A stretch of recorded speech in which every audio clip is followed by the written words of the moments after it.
Vamos a empezar con la primera ponencia, Educación Inclusiva y Sociedad Democrática. Nos la va a dar María Antonia Casanova, una persona muy vinculada con la atención a la diversidad, que coincido con ella en varios foros, y ella hará válidas mis palabras porque ya en el 2009 hicimos unas jornadas de educación y personas con discapacidad presente y futuro, y ahí nos quedamos. En esas jornadas incluso estaba el CRENA, Centro de Educación Especial de Navarra, que luego tristemente al año siguiente se le recortaron todas sus funciones, y era uno de los modelos a seguir por el resto de comunidades, o sea que ahí hemos estado muy bien.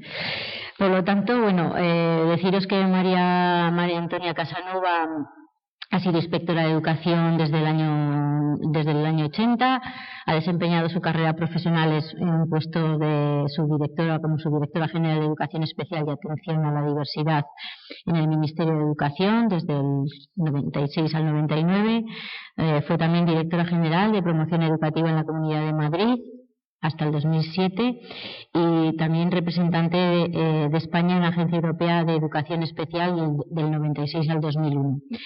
Y también directora por parte de educación por parte española del programa de integración educativa llevando a cabo en México entre el 96 y el 2002 a través del Fondo de Cooperación Técnica Científica México-España.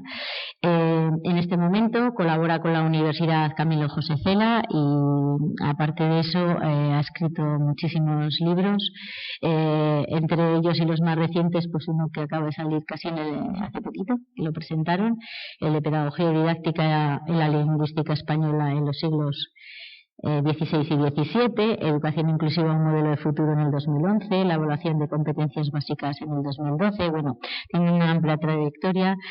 También participa o colabora con el blog Canal Educación, con la revista de Educación. Bueno, ella colabora activamente en todos estos foros y desde luego es una persona con un reconocido prestigio y que es muy demandada también en Centroamérica para apoyar y poner en funcionamiento planes de atención a la diversidad y sobre tema de educación inclusiva. Y como hemos estado hablando un poquito antes, pues eso, vemos con pena que desde el año 2009, ya desde CERMI estatal, se estaba viendo que esto se empezaba a paralizar, que la educación inclusiva, a pesar de que la Convención, el artículo 24 decía y apostaba por eso, y España había firmado uno de los primeros ese tratado, pues estaba en franco retroceso, se estaban poniendo los objetivos de la educación en otras cosas que no eran la atención a la diversidad, y la calidad educativa solo parece ser últimamente por los idiomas, y se están dejando fuera muchísimas cosas, y entre ellas a las personas con discapacidad.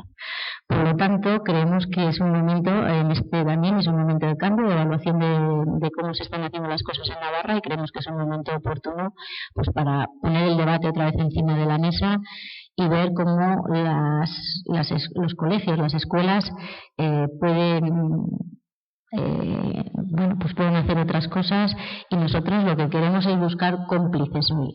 Nos gustaría que de aquí saliera gente que se cuestionara cosas y que decidiera plantear en sus centros pues otras formas de hacer las cosas que hasta ahora no se han hecho, y eso es un poco nuestro objetivo, más que evaluar cómo está el sistema actualmente en Navarra, que ya vendrá en otra jornada, o cómo podemos hacerlo. Y entonces para ello le paso la palabra a María Antonia, que creo que nos dará mucha información, y que luego nos gustaría que vosotros participarais y hicierais las preguntas o las aportaciones que os parecieran interesantes.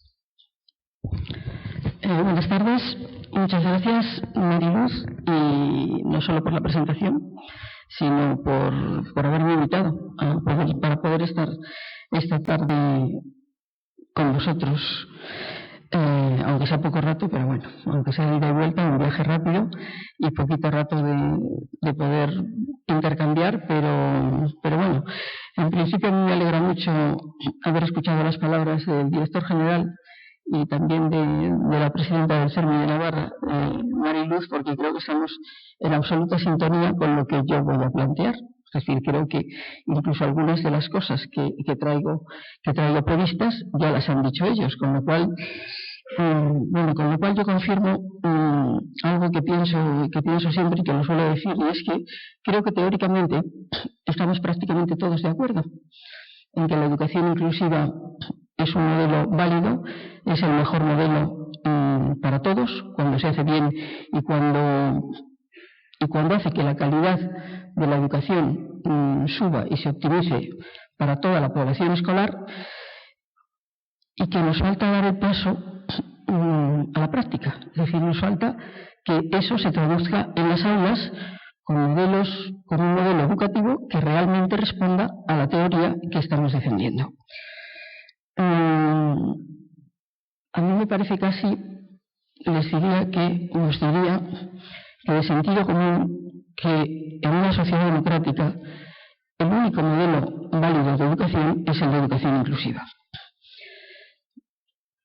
Teóricamente la sociedad democrática pues acepta las diferencias, las valora las aportaciones de todos, nos enriquecemos todos con la diversidad, se respeta a las minorías, se pretende la convivencia en la diversidad, y eso exige la igualdad de oportunidades para todos los ciudadanos, obviamente.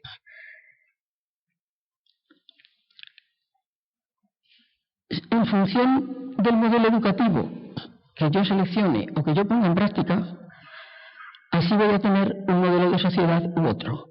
Es decir, cualquier decisión que tomemos en educación va a tener repercusiones directas en el modelo de sociedad. Y eso es algo clave y algo que debemos tener siempre presente. Es decir, no da igual una cosa que otra en educación, no da igual escolarizar a unos niños por un lado y a otros por otro en educación, no da igual que me vengan niños extranjeros y que yo los escolarice aparte, que si los escolarizo con los de aquí, no es igual, no es igual. Todo eso va a tener repercusiones sociales, especialmente en el ámbito de la convivencia. Si una sociedad democrática exige esa convivencia en la diversidad, evidentemente el modelo educativo tiene que incorporar esas diferencias en los centros y en las aulas. Eso no se consigue estudiando una lección y realizando unos ejercicios u otros, unas actividades y rellenando un examen excelentemente bien. No. Esos aprendizajes y esas competencias de convivencia se consiguen viviendo de una manera todos los días en el aula, en el centro, en la familia, en la sociedad, en la localidad en la que estemos. Es decir, no es cuestión de memorizar nada, de soltarlo en un momento determinado, de responder bien a un examen escrito, no. La convivencia se aprende conviviendo, igual que hablar se aprende hablando y a respetar se aprende respetando. Es decir, toda la cuestión de actitudes ante la vida y ante los demás se aprende llevándolas a la práctica de acuerdo con un modelo determinado. Difícilmente un niño y una niña van a aprender a respetar a los diferentes si no tratan con los diferentes. Bueno, estoy teorizando mucho porque diferentes somos todos. Es decir, siempre somos diferentes, pero vamos a decir que a los un poco más diferentes. Es decir, que también requieren a lo mejor de unos conocimientos distintos por parte de ese niño o esa niña o del grupo en concreto. Es decir, que si la educación tiene que preparar para la vida, y la propia educación ya es vida en sí misma, es decir, yo no preparo para la vida como si tuviera a los niños en un laboratorio y dijera ahora los suelto y se van a vivir a una sociedad distinta de la que tengo dentro. Es decir, la escuela tiene que ser reflejo, y de hecho lo es, de la sociedad que tengo fuera de la escuela. Si quiero que la educación sea funcional y sirva para algo, esa sociedad que tengo fuera, mejor que la tenga dentro, a que no que tengamos que esperar a que el niño salga a la calle para que se encuentre una sociedad que le resulta absolutamente desconocida.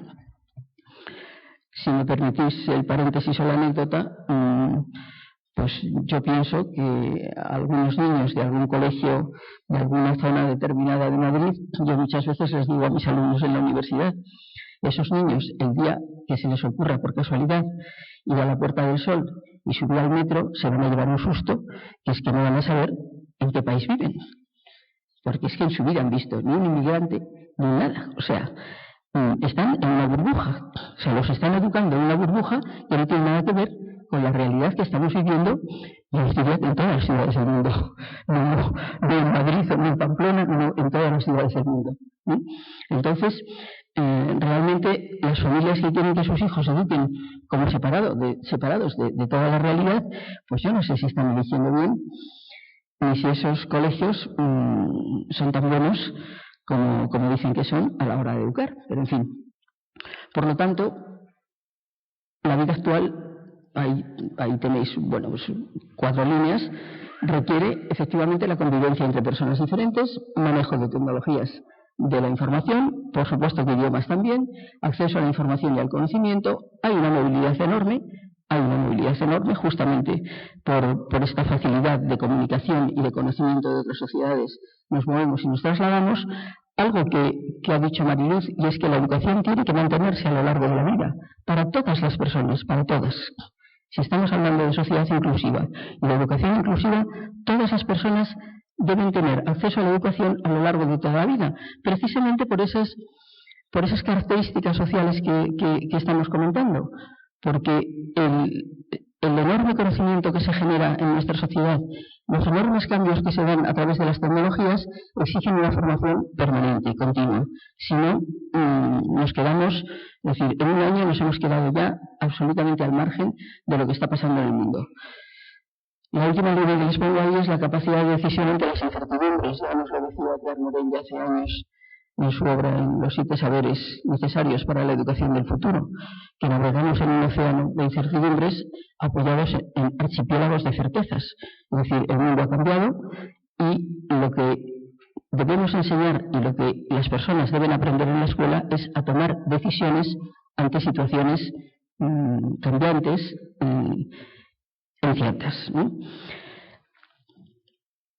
Os decía, bueno, pues la inclusión tiene que estar en el aula si yo quiero que la inclusión se dé en la sociedad. Yo puedo escolarizar, yo como administración, que lo he sido, pues yo puedo escolarizar, evidentemente, y tener a todos los niños atendidos con 2 modelos claros. Por una parte, un modelo diferenciado segregado, donde yo escolarizo en función de capacidades, de etnias, de culturas, de sexo, de lenguas, de rendimiento, de situación social. Pero bueno, yo os decía que eso no va a dar un modelo de sociedad, obviamente, ¿no? Donde la sociedad la voy a tener en compartimentos estancos. No son fáciles las relaciones sociales, no es fácil la convivencia en la diversidad, pero va a ser mucho más difícil si esa escolarización es la que yo tengo en el sistema educativo, ¿sí? Otra cosa es que yo adopte un modelo de educación inclusiva, que por cierto es el que tenemos implantado por normativa legal, donde tengo a todos los niños, las niñas, jóvenes, adolescentes, en un mismo tipo de centro, en una misma escuela, y esa escuela debe tener posibilidades de atender a cada alumno, a cada alumna, en función de sus necesidades o de sus características personales y grupales. Si un niño y una niña se acostumbran a tratar a los diferentes desde pequeños, habremos salvado muchísimos inconvenientes y muchísimos prejuicios. Un poco más adelante yo les pongo una reflexión que es común y que seguro que compartimos todos, y es que la sociedad no acepta a quien no conoce.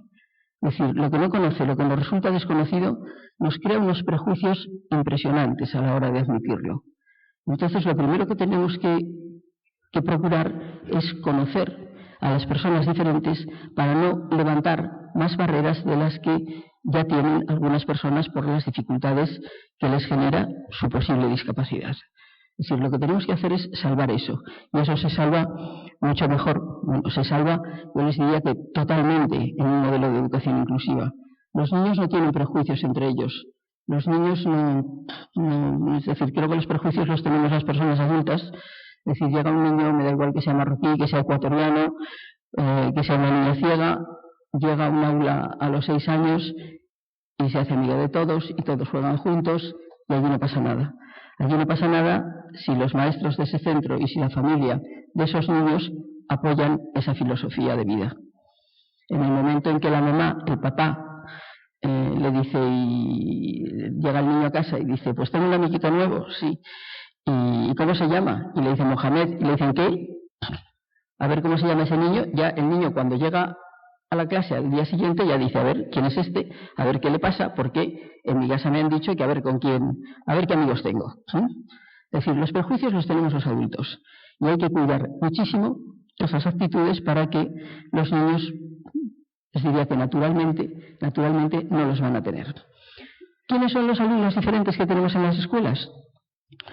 Pues yo les respondería con una palabra, todos. Todos los alumnos que tenemos en las escuelas son diferentes.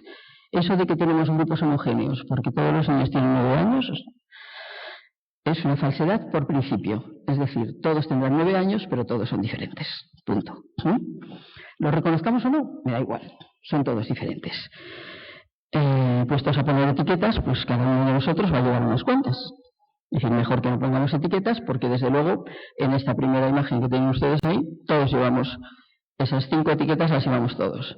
Tenemos un estilo cognitivo determinado, un ritmo de aprendizaje determinado, unos intereses y motivaciones en función del mundo en el que nos movemos, inteligencia, un tipo de inteligencia, un sexo, un género diferente, es decir, 5 ya tenemos todos colocadas para no excluirnos a ninguno. Hay diferencias de capacidad, pues hay niños y niñas con alta capacidad intelectual, hay niños con talentos muy diferentes, otros plantean dificultades de aprendizaje o discapacidad intelectual o sensorial o motórica, trastornos generalizados de desarrollo. Mire, ahora afortunadamente hay muchos estudios, se hacen mejores diagnósticos y aparecen cada vez más diferencias específicas.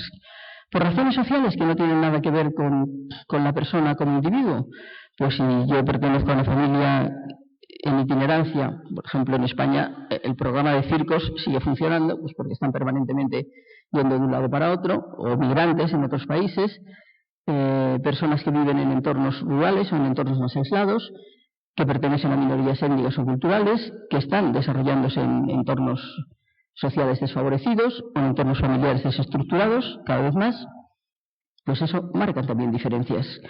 Por razones de salud, pues en un momento determinado a lo largo de la escolarización el niño puede estar hospitalizado, puede estar convaleciente, puede tener un trastorno crónico. Miren, diferencias en los niños y en las aulas, todas las que tenemos también después de que salimos del sistema educativo. Y todos, absolutamente todas las personas tienen derecho a la educación y además a una educación de calidad. No se dice solo a nivel internacional, derechos humanos, toda la normativa que queramos la tenemos ahí. La nuestra también, ¿no? Y además estamos comprometidos con ella y yo creo que sinceramente estamos de acuerdo en que eso sea así. Entonces, si cada alumno y cada alumna son diferentes, la educación inclusiva es la única opción válida para su formación en una sociedad democrática. Si no, no se van a acostumbrar a tratarse, a convivir, a conocerse, a respetarse, a enriquecerse mutuamente unos con otros. Es decir, va a ser prácticamente imposible. Por eso el sistema educativo tiene que ser accesible a toda la población. Y creo que la garantía de esa accesibilidad está en la flexibilización tanto curricular como organizativa de los centros. Porque las buenas ideas que tenemos a nivel de ley y a todos los niveles que ustedes quieran de normativa, esas buenas ideas se quedan solo en buenas intenciones y en buenas palabras si no se traducen en cambios curriculares y organizativos en los centros. Podemos tener una ley, otra ley, otra ley, otra ley, me da lo mismo. Hay aulas que funcionan igual que hace 50 años. Se lo digo como inspectora. Unas veces para bien, les iba a decir, y otras veces para mal. Vamos a decir que de todo hay. Es decir, yo creo que cuando hay un buen maestro, una buena maestra en el aula, pues le da igual que cambie la ley, que la ley sea mejor o peor. Eso sigue funcionando. Pero, en fin, otros se nos han quedado pues con los papeles de hace no sé cuántos años, y ahí siguen con los papeles en el cajón, el libro de texto, actividades, examen, y ahí seguimos. Bien, por sistematizar un poco las razones para la educación inclusiva, aunque no nos dé tiempo a ver todo, pero bueno, yo se lo dejo aquí, como os he dicho que lo pueden compartir con ustedes, pues luego se lo ven completo. Razones para la educación inclusiva en una democracia desde la ética. Saben que hace muy pocos años, 2 o 3 años, apareció entre todos apareció un nuevo código deontológico para los docentes, elaborado por todos los colegios de doctores y licenciados de España. Y uno de los deberes que se cita en relación con el alumnado para los docentes es tratar justa y equitativamente al alumnado sin aceptar ni permitir prácticas discriminatorias por ningún motivo asociado a características o situaciones personales, sociales, económicas o de cualquier otro tipo. Es decir, si un docente a mí me garantiza eso, la educación institucional a mí se me convierte, y los docentes se me convierten en garantías para la cohesión social, para el ejercicio del derecho a la educación y para la igualdad de oportunidades. No me cabe la menor duda. Desde la sociología, lo fundamental yo les diría que es la última línea, y es que la sociedad no acepta al que no conoce. Entonces, si queremos resolver problemas de empleo, de convivencia, la Convención de la ONU no trata solo de educación. Educación es el artículo 24, pero son todos los ámbitos de la vida: justicia, ocio, sanidad, vivienda, igual que trataba la LISMI en el 82 en nuestro caso, en el caso de España. Entonces,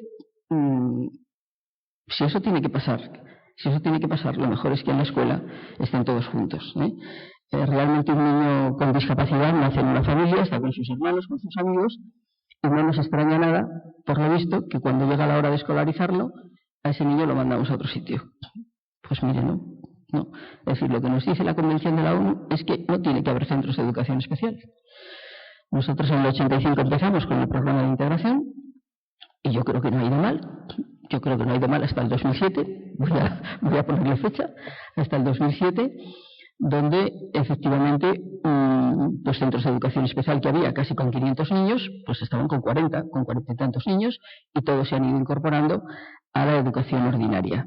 En este momento, de acuerdo con los informes que publica el Consejo Escolar del Estado, Marilu se lo sabrá muy bien, pues estamos en unos niveles entre cerca del 81% de incorporación de los niños con discapacidad a las aulas ordinarias. Pero nos queda un 20% y ya lo hemos dejado. Con algo grave, y es que yo creo que en estos últimos años, después de que termina la primaria en un modelo inclusivo, cuando llegan a la secundaria le dicen ahora educación especial. Eso es, para mí es tan impresentable que es casi un delito. O sea, un niño que ha estado en un modelo de educación inclusiva no se le puede escolarizar en un centro de educación especial a los 13 años. ¿Qué va a hacer un niño allí? Nada. Es decir, creo que tendríamos que ser mucho más peleones y más reivindicativos, las familias también, para exigir que se cumplan sus derechos. Porque ese niño ya, es que en 3 meses, o sea, si el niño en junio podía estar en un centro ordinario, ¿qué le ha pasado al niño para que septiembre no puede estar? Pues miren, nada. Si le pasa al centro que necesita un apoyo, que necesita un recurso, pues que lo tenga, porque la verdad es que tampoco es tanto. Creo que es más voluntad de hacerlo, formación de profesorado, organización flexible, currículum universal, diseño universal para el aprendizaje. Ya vamos a dejar la integración. Un diseño universal para atender a todos es más eso que otras cuestiones, que cuestiones económicas. Y desde la psicopedagogía, pues también tenemos razones para apoyar la educación inclusiva. Ha cambiado el concepto de discapacidad y de diferencia, se ha avanzado en las diferentes situaciones del alumnado y ha habido muchos avances en psicología del aprendizaje, en estrategias metodológicas, en modelos evaluativos. Todo eso tiene que favorecer la atención a la diversidad en las aulas, aparte de los recursos tremendos que se han incrementado en cuestiones tecnológicas, en cuestiones de todo tipo. Es decir, si todo eso está mejor, no podemos retroceder en el modelo de educación inclusiva. Esto me interesa resaltarlo, aunque ya lo dijo Mariluz en principio. Vamos a avanzar un poco más. El modelo de integración, empezamos con la integración educativa en el año 85. Bueno, aprovechando que tenemos aquí a un profesor de Vic que les va a hablar a ustedes ahora, yo les digo que en el año 82 ya hicimos integración en Vic, yo era inspectora allí, inspectora de educación en Vic, y ya empezamos en el 82 nada más aparecer la LISMI, o sea, nos tiramos sin paracaídas, o sea, prácticamente sin normativa, y empezamos a hacerlo y funcionó estupendamente bien. Pero el modelo de integración lo que hace es que coge al niño con necesidades educativas especiales, lo incluye en una escuela ordinaria, en una aula ordinaria, para que el niño se adapte al sistema ordinario. Y entonces se dicen adaptaciones curriculares, es decir, lo incluye allí, apoyos, lo que haga falta. Es verdad que yo creo que se empezó bien y que el modelo funcionó bien, y de hecho entre el 85 y el 90 hubo 2 evaluaciones, salieron muy positivas, y en el año 90, cuando apareció la LOCSE, se generaliza el modelo de escolarización. Pero sigue siendo el niño el que se tiene que adaptar al sistema. Ojo, no el niño con necesidades educativas especiales, es que siempre los niños, o sea, siempre obligamos a los niños a adaptarse al sistema, en general. Si hablamos de educación inclusiva, lo que tenemos que pretender es darle la vuelta a este pensamiento, a esta reflexión, a este modelo de funcionamiento. Hay que darle la vuelta. Es decir, si yo en Madrid un año tengo que escolarizar 17.000 niños que me vienen de otros países, y en cuestión de 8 años escolarizamos más de 100.000 en la educación obligatoria, pues eran muy diferentes. ¿Y yo qué voy a hacer? ¿Adaptaciones curriculares para 100.000 niños? O sea, ¿de qué estamos hablando? Es decir, el modelo de integración a mí me sirvió muy bien porque había funcionado bien y dijimos, vale, todos los niños en todos los colegios, todos a convivir juntos y vamos adelante.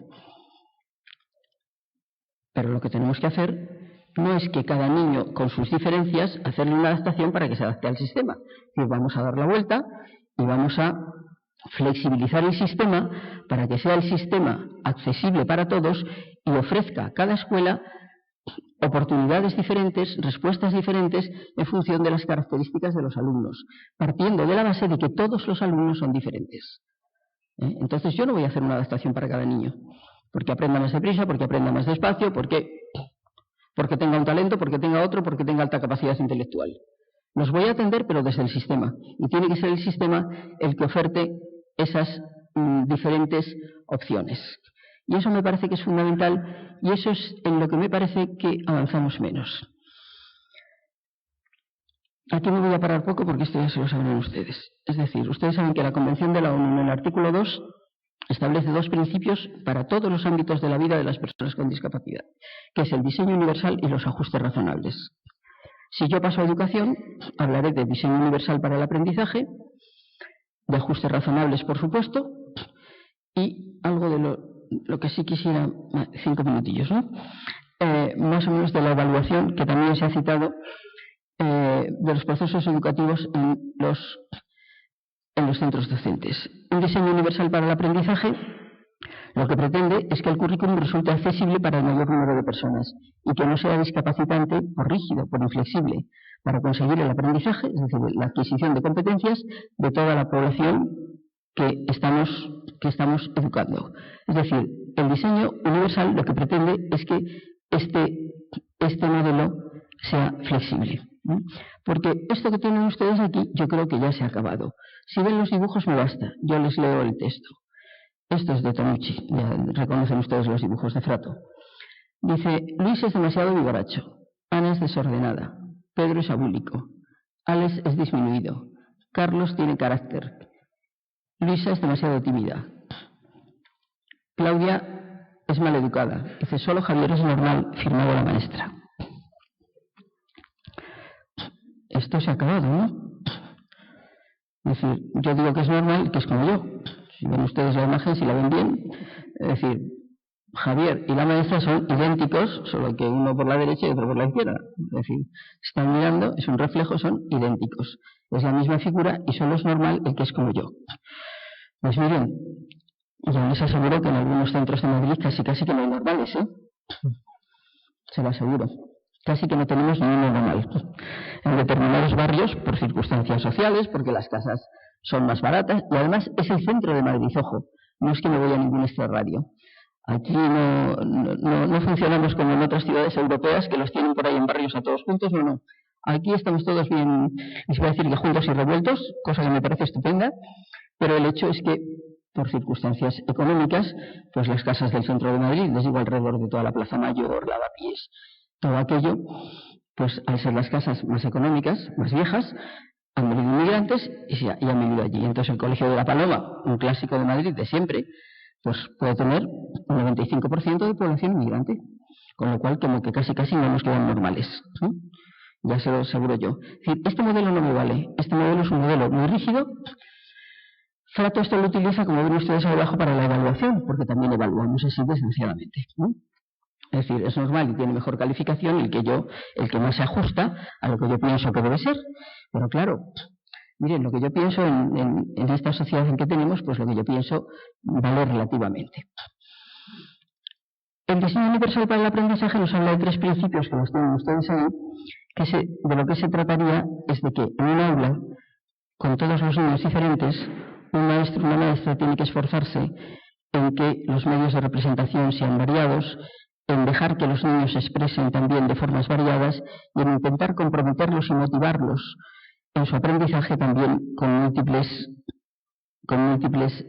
medios. ¿Por qué? Pues porque no hay una única forma de motivar a un niño, de representar las cosas de manera que ese niño, que todos los niños las entiendan, de dejar que los niños se expresen de diferentes maneras. Es decir, si yo tengo un aula con todas las personas diferentes, todas vamos a aprender de todas, siempre que los maestros y las maestras hagan las representaciones, se expresen ellos, los maestros, de múltiples formas, es decir, por medio de escrito, oral, musical, artístico, con diferentes lenguajes, de manera que cada uno, en función de sus características, lo perciba todo de la mejor manera posible. Y les diría algo más. El segundo principio, que es la forma de expresión de los niños, creo que si desde ya mismo, desde mañana, desde el próximo lunes, le quitáramos rigidez a nuestra forma de exigir el aprendizaje, daríamos un paso avanzadísimo, avanzaríamos muchísimo en la educación inclusiva y en la educación de calidad para todos. Hay veces que al niño lo que le pedimos cuando le hacemos una pregunta no es que nos dé su respuesta, no es que nos dé una respuesta correcta, sino que nos lo tiene que decir con las mismas palabras que yo se lo he dicho, o con la misma frase que dice el libro. Es decir, es una rigidez la que introducimos en el sistema con este modelo de enseñanza que tendríamos que olvidar. O sea, hay que enfocar más en el aprendizaje, olvidémonos un poco de la enseñanza y vayamos más al aprendizaje y fijémonos en si el niño ha aprendido o no ha aprendido. Y para eso el niño que lo exprese como quiera, con las palabras que quiera, con dibujos, con música, con plástica, con lo que quiera, con movimiento, con lo que quiera. Dejémosle que se exprese, incluso aunque solo sea con palabras, pero con sus palabras, que no tenga que reproducir las nuestras. Porque de verdad que solo con ese cambio, yo les aseguro que solo con ese cambio, cambiaban las aulas, el 80% de las aulas de toda España de un día para otro. Me voy a la evaluación y termino. Ya saben ustedes que está muy de moda la evaluación, antes no estaba nada, yo llevo predicando la evaluación desde el año 95 y ahora yo creo que nos hemos pasado, pero no en un determinado modelo de evaluación, sino en evaluaciones externas. La evaluación dirige el sistema, o sea, no nos vamos a engañar. En función del modelo de evaluación que haya, así organizamos todo el sistema. Es decir, parece que lo importante no es que los niños aprendan a aprender, sino que lo importante, o eso ellos aprenden inmediatamente, lo importante es que aprendan a probar. Con las pruebas externas lo tenemos clavado. Es decir, ya no sabemos si estamos educando o hemos vuelto al conductismo y estamos entrenando a los niños para que superen unas pruebas. Las evaluaciones externas no deberían ser eso, pero de hecho el modelo de evaluación me cambia todo el proceso de enseñanza y aprendizaje. Bien, yo pienso que cuando hay una evaluación externa, por ejemplo PISA, que tiene mucho peso internacional, si PISA evaluara cómo se está llevando a cabo la educación inclusiva, es decir, si además de las pruebas que superan los críos, en esas preguntas adicionales que vienen con PISA, si PISA evaluara la educación inclusiva, posiblemente conseguiríamos también que cambiara la forma de interesarse tanto por parte de los centros como por parte de las administraciones para que la educación inclusiva se llevara a cabo como tiene que ser. Es decir, yo quiero que se evalúe la educación inclusiva, que no se evalúa. Es decir, se está evaluando de todo, pero la educación inclusiva no se evalúa. Cuando hay centros que están funcionando de maravilla, con medios, sin medios, con menos recursos. Es decir, hay centros que funcionan, que son realmente ejemplares, modélicos. Bueno, yo quiero que se evalúe la educación inclusiva, que se evalúe bien, que se evalúe como se tiene que evaluar. Porque si en definitiva la evaluación dirige el sistema, si conseguimos que la evaluación inclusiva se que la evaluación inclusiva, que la educación inclusiva se evalúe, yo creo que vamos a conseguir dar un paso realmente importante en la aplicación de este modelo. Yo espero que esta tarde saquemos conclusiones en relación con esto. Bueno, vamos a ver experiencias yo creo que muy interesantes. Yo creo que hay muchísimos profesores muy comprometidos con este modelo de educación, muchísimos que a pesar de ajustes y de disminución de medios, los centros siguen funcionando fabulosamente bien, y lo que nos falta es generalizarlo y quitarle rigidez al sistema, que las evaluaciones externas, la verdad es que están entorpeciendo esta flexibilidad y esta accesibilidad que sería deseable para que la atención a la diversidad fuera un hecho. Muchas gracias por su atención.